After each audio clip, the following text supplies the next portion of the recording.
Bronny James versus Stephen Curry 2.0. Nang gulat mga idol ang rookie na to ng Houston Rockets. Logo 3-pointer at pinahaya pa si Dalton Knecht ang rookie ng Lakers. Pagkatapos ng California Classic, eto na ang Summer League sa Las Vegas. Nakalaban ng Los Angeles Lakers itong third overall pick ng NBA draft na nakuha ng Houston Rockets na si Reed Sheppard. Napaka-aggressive nitong si Bronny James sa pagsisimula ng laban, nakapagtala kaagad ng 2-point layup. Pero nakasagot kay Bronny James si Reed Sheppard at natirahan ng 3-pointer sabay tingin sa anak ni LBJ. Napahiya naman si Reed Sheppard sa kamay ni Tommy Kuhse after bumagsak ay naipasok ng Lakers guard itong 3-pointer na to. May pagkakahawig itong si Kuhse kay Alex Caruso. Dikit lang ang laban, 5-minute mark, Bronny James first dunk as a Laker. At decente so far ang pinakitang performance ni Bronny sa first quarter with 6 points, shooting 2 of 5 sa field sa loob ng 6 minutes na playing time. Tied at 26 end of first quarter.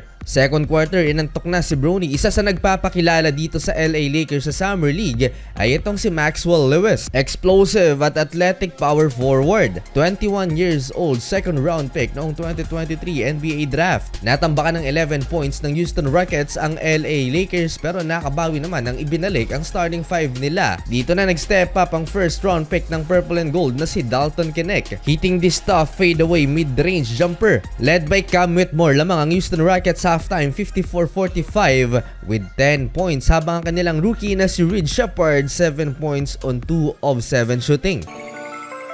Para simula ng third quarter, 3-pointer by Tommy Kuhse and LeBron James Jr. Ready na sanang tumalo ng second unit ng Purple and Gold sa alley-oop slam dunk attempt na to. Mataas ang vertical ni Bronny, hindi nga lang successful yung attempt na yon. After nyan, pumakita na ang third overall pick na si Reed Sheppard. So far, hindi pa nagmiminte sa 3-point line, tatlo na to mga idol. At sinundan pa yan ng isolation pahiya si Dalton Knecht nang pasayawin siya ng bagong teammate ni Jalen Green. Count the basket and one. Ito ang dahilan kung bakit third overall pick ang player na to, dahil sa kanyang high percentage shooting, 53% sa field to at impressive 52% beyond the arc. Pinaghalong Damian Lillard at Stephen Curry dahil yung range nito mga idol, tumira ba naman ng logo 3-pointer, 4 na 3, wala pa ring mintes. Dahil sa biglaang pag-takeover ni Reed Sheppard at sa consistency naman ni Cam Whitmore, lamang na ng 19 points ang Houston Rockets end of third quarter, 80-61.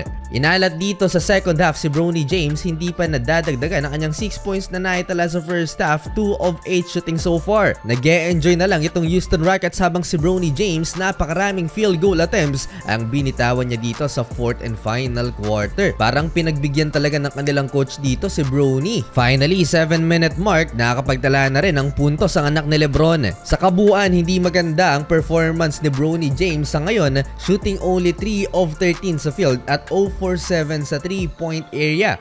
On top of that, meron pang 3 turnovers na naitala ang 55th overall pick. Habang si Reed Sheppard, 20-point game performance at impressive ang kanyang shooting percentage mga idol. Panalo sa huli ang Houston Rockets.